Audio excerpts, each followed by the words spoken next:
Pasti sering banget kan dengar istilah GWM seliweran di berita-berita ekonomi? Kedengerannya kayak rumit gitu ya, tapi percaya deh, ini tuh salah satu senjata rahasia paling ampuh yang dimiliki Bank Indonesia. Yuk kita bedah bareng-bareng apa sih sebenarnya GWM itu? Nah, pas dengar berita Bank Indonesia menaikkan GWM, jangan dikira ini cuma urusan para bankir ya. Enggak sama sekali. Kebijakan ini tuh punya efek domino yang ujung-ujungnya bisa kerasa banget sampai ke kita semua. Jadi, apa sih artinya? Oke, kita cari tahu jawabannya. Oke, kita mulai dari yang paling dasar. Apa sih sebenarnya misteri di balik GWM ini? Ini dia nih, definisi resminya, tapi biar gampang, anggap aja GWM itu semacam simpenan wajib buat semua bank. Jadi sebagian dana mereka itu wajib diparkir di rekening khusus di Bank Indonesia. Nggak boleh diotak-atik. Nah, besarnya berapa? Itu dihitung dari persentase dana pihak ketiga atau DPK. DPK itu apa? Ya gampangnya itu total semua duit nasabah. Tabungan kita, deposito, giro, semuanya deh. Nah, ini penting banget nih buat dibedain. Rekening giro yang biasa kita pakai buat transaksi itu beda banget sama giro wajib minimum alias GWM. Yang satu punya kita sebagai nasabah buat transaksi harian, satunya lagi itu simpanan wajib punya bank yang disimpan di Bank Indonesia. Jadi jangan sampai ketuker ya, ini dua dunia yang berbeda. Biar makin kebayang, kita pakai analogi sederhana aja. Coba deh bayangin semua duit nasabah yang ada di satu bank, itu DPK-nya kan? Ibaratnya adalah seluruh air yang ada di dalam sebuah waduk raksasa. Oke, biar lebih konkret kita kasih angka ya. Anggap aja total air di Waduk Bank A, ini DPK-nya ada 100 triliun rupiah. Banyak banget ya. Nah, dari 100 triliun rupiah itu, si bank ternyata nggak bisa memakai semuanya buat ngasih pinjaman. Kalau Bank Indonesia menetapkan GWM-nya 9%, artinya 9 triliun rupiah itu wajib dikunci di BI. Digembok, nggak bisa diapa-apain. Jadi, cuma sisanya yang 91 triliun itu yang bisa diputerin lagi sama bank buat jadi kredit ke masyarakat.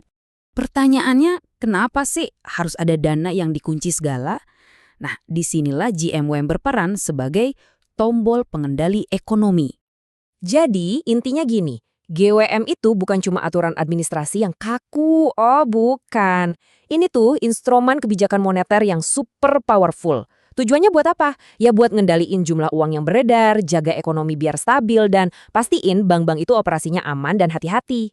Sekarang, yuk kita lihat gimana cara GWM ini berfungsi sebagai rem dan gas buat likuiditas ekonomi kita. Cara kerjanya tuh sebenarnya cerdas banget. Gini, pas inflasi lagi tinggi-tingginya, ekonomi ibarat mesin yang kepanasan. Bank Indonesia bakal injek rem dengan naikin GWM. Akibatnya, bank harus nyimpen duit lebih banyak di BI. Dana buat kredit jadi serat, jumlah uang yang beredar berkurang, dan ekonomi pun jadi adem lagi. Sebaliknya, kalau ekonomi lagi lesu butuh dorongan, BI bakal injek gas. GWM diturunin. Bank jadi punya banyak amunisi buat ngasih kredit, uang beredar nambah, dan ekonomi dapat suntikan stimulus. Dan ini tuh bukan teori doang loh, ini beneran kejadian. Coba kita lihat sejarahnya. Waktu krisis global 2008, terus pas pandemi kemarin, BI nurunin GWM buat nyiram likuiditas ke pasar. Tujuannya biar ekonomi nggak macet. Terus pas ekonomi mulai pulih di tahun 2022, BI mulai normalisasi. GWM dinaikin lagi pelan-pelan buat nyedot kelebihan likuiditas tadi. Oke, teorinya udah dapat. Terus gimana sih efek berantainya di dunia nyata? Apa yang beneran terjadi? Nah, ini dia pemicunya. Di bulan September 2022, Bank Indonesia menaikkan giro wajib minimum secara bertahap sampai akhirnya mentok di angka 9%. Dan dampaknya, wah bukan main-main. Kebijakan ini tuh secara efektif menyedot likuiditas dari perbankan. Nilainya lebih dari 200 triliun rupiah loh. Coba bayangin, itu jumlah uang yang luar biasa besar yang ditarik dari peredaran. Terus, gimana bank-bank merespons ini? Kalau kita lihat dari sisi bank besar, kayak yang dibilang perwakilan dari Bank DBS ini, mereka kelihatannya sih cukup santai ya. Mereka bilang likuiditas mereka aman, artinya mereka masih pede bisa terus ngasih kredit seperti biasa. Tapi tunggu dulu, ada pandangan lain yang lebih hati-hati. Para analis ngeliat ada potensi nasibnya beda-beda. Bank besar mungkin aman, tapi bank yang menengah dan kecil, nah ini bisa lebih ngerasain tekanannya. Mereka bisa jadi harus berjuang lebih keras buat dapetin dana nasabah. Bahkan bisa-bisa sampai ada perang suku bunga kecil-kecilan. Semua ini menunjukkan satu hal. Kebijakan moneter itu emang sebuah seni keseimbangan yang rumit banget. Jadi, apa sih strategi Bank Indonesia? Pertama, mereka melakukan normalisasi bertahap, artinya naikin GWM-nya pelan-pelan, biar pasar nggak kaget. Kedua, mereka milih GWM, karena ini cara yang paling cepat dan langsung buat nyerap likuiditas.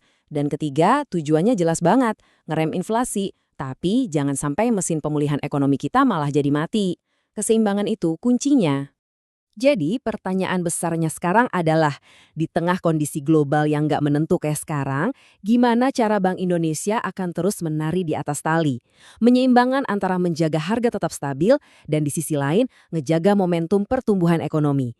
Nah, ini tantangan yang akan terus ada dan menarik banget buat kita pantau bareng-bareng.